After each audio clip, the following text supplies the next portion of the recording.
What's up everybody? Welcome back to the channel. My name is Zach, and if you're new here, this is my 2018 Chevy 2500 HD with a 6.0 in it.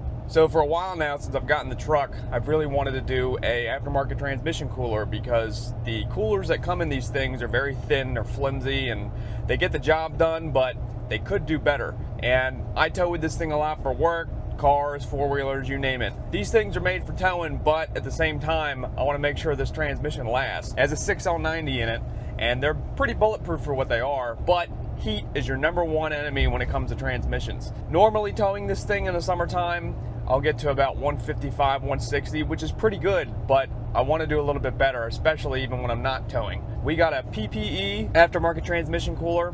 I'll show it to you in a minute. This thing is gigantic. It's definitely going to drop the temperatures of this thing. So I really wanted to make this video to show how to install it, and it's a pretty simple job.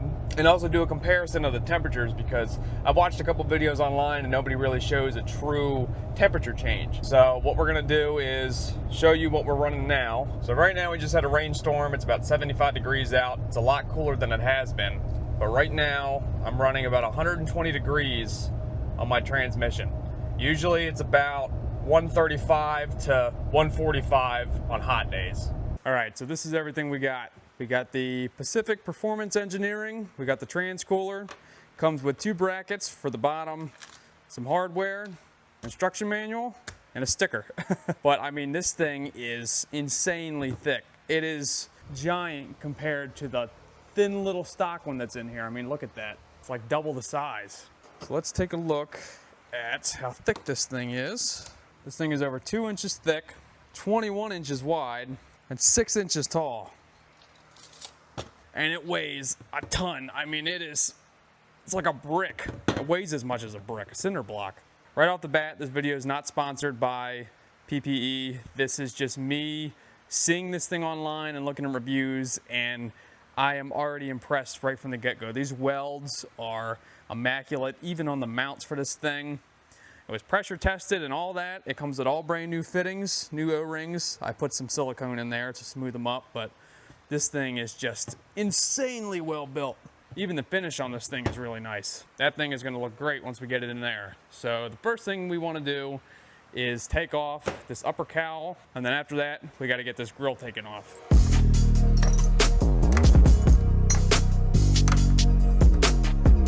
Mill into these push clips.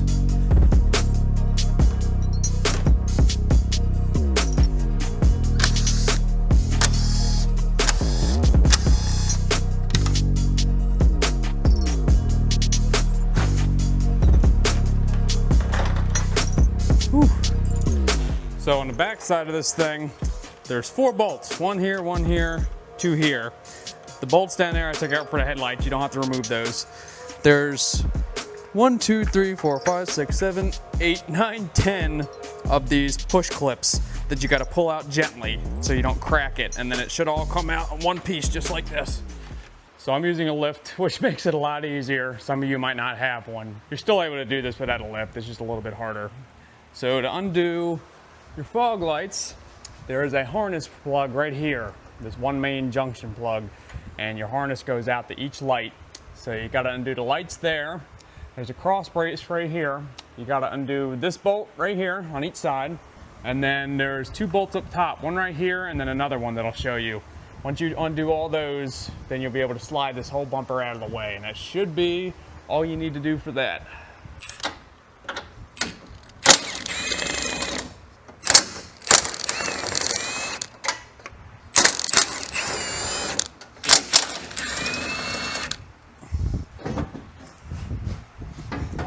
This thing is pretty heavy. Well, that's a big change. It's crazy how there's only 6 bolts that hold that whole front end on. These 4 18 millimeters, and then these are 15 mil on those little sidearm brackets. So now that we're down to this thing, I want to do a comparison. Definitely say that's a big upgrade. Also, these are notorious for these fins just being super easy to push over. These ones, I can't even try to bend it if I want to.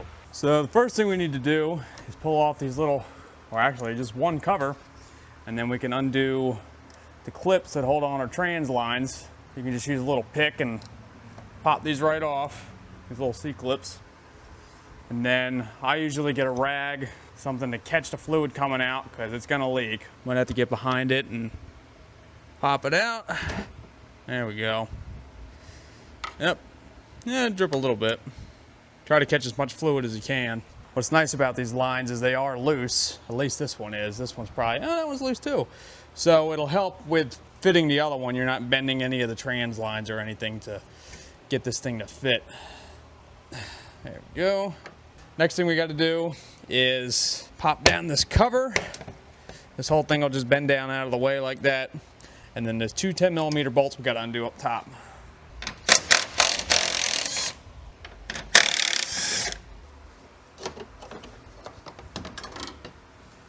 And that is that. Oh, dripping a little bit. That is very, very simple compared to all the ones that I've done. And this thing is, I mean, look at that. This is all wasted space. Why couldn't Chevrolet just extend this down a little bit more? You would think they'd do that, but you know how engineers are. So the instructions are pretty nice. Everything is labeled nice. Pictures are colorized. You can see clearly what's going on. So it comes with a couple bolts and brackets. So when it sits in there, these brackets, you're gonna wanna sit like that. So when you flip it upside down, it's bowed upwards, and then these little locking screws, they fit on the metal on the inside of the bumper, or the inside of this brace, excuse me, right down here. There's a metal bracket, and there's a slot, and it slips over the metal. And then you just clamp down that one bolt, and it holds it on here, and then the upper ones just hold it up in place. So I got everything loose fit. These screws are all loose. Once I get it in and get it all organized, then I can snug everything up, plug the lines in, and that's it.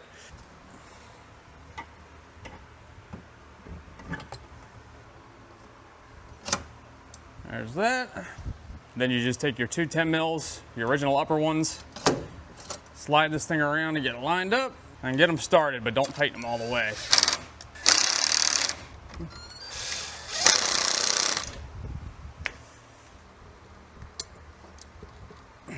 There's one. Once you got this thing centered where you want it, and get this line in, you can go all the way and get these tightened. Then you just go underneath, get a 10mm, that lock bolt, and then these two 10mm bolts here, and get the bottom bracket snug up. Then you can plug in this last, because you got to pull this shield up. And then it also comes with two bolts, the last two go through this hole and screw in the bottom of here to hold your shield up. All right, everything's tight. Both lines went in perfectly. I got it centered up. The two bigger 13mm screw onto the bottom for your cover, which is all good. And this thing is in there. Definitely looks a lot better than that too. So now the next thing you want to do is, you got to think, taking that out, you're losing about a half a quart of fluid, but adding that, you're going to want to add about a quart. Got the funnel in, and I have Valvoline full synthetic Dextron in here already. Recommends for most Chevrolet, Cadillac, Buick. About a quart from this, add it, start it, check my level. Once I know that there's no leaks or nothing, I'll just throw the front end back on and be good.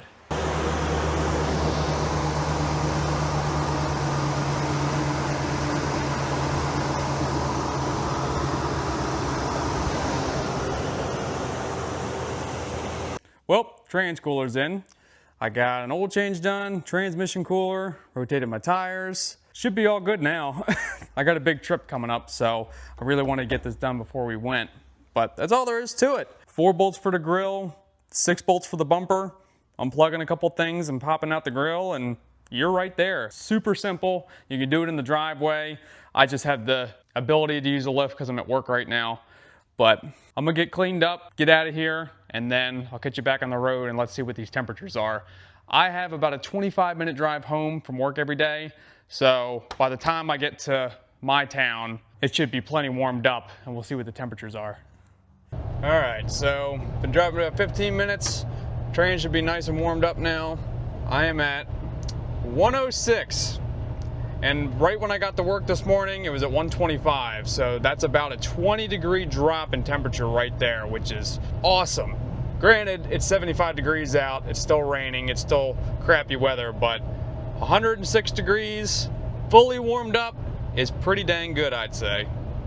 I'm pretty happy with that. There's a lot of transmission coolers out there. There's a lot of options. I was looking at Mishimoto and some other ones, but this one definitely gets a thumbs up in my book.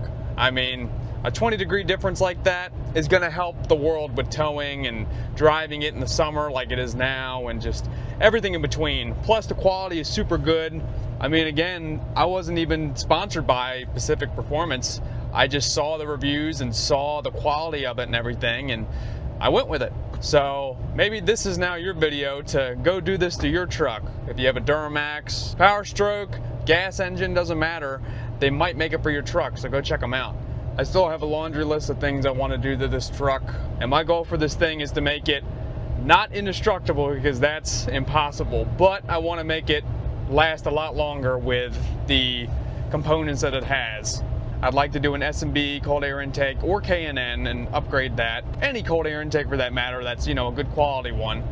I'd like to do automatic running boards, or a nice set of running boards on the side of the truck, because grabbing the steering wheel to yank myself into the truck is just going to get worse as time goes on. So thank you guys. Enough rambling on. See y'all later.